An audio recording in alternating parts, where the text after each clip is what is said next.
ಲೋಕಸಭೆಯಲ್ಲಿ ಬಹುಮತ ಇದೆ, 2/3 ಮೆಜಾರಿಟಿ ಇದೆ. ರಾಜ್ಯಸಭೆಯಲ್ಲಿ ನಮಗೆ 2/3 ಮೆಜಾರಿಟಿ ಇದೆ, ಅಲ್ಪ ಬಹುಮತ ಇದೆ.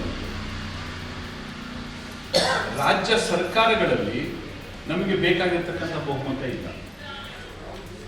ಸಂವಿಧಾನವನ್ನ ತಿದ್ದುಪಡಿ ಮಾಡಬೇಕಾದ್ರೆ ಏನು ಮೂಲಭೂತವಾಗಿ ಸಂವಿಧಾನವನ್ನ ಸಂಪೂರ್ಣವಾಗಿ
If you like this video, then like, share and subscribe to Mirror Now.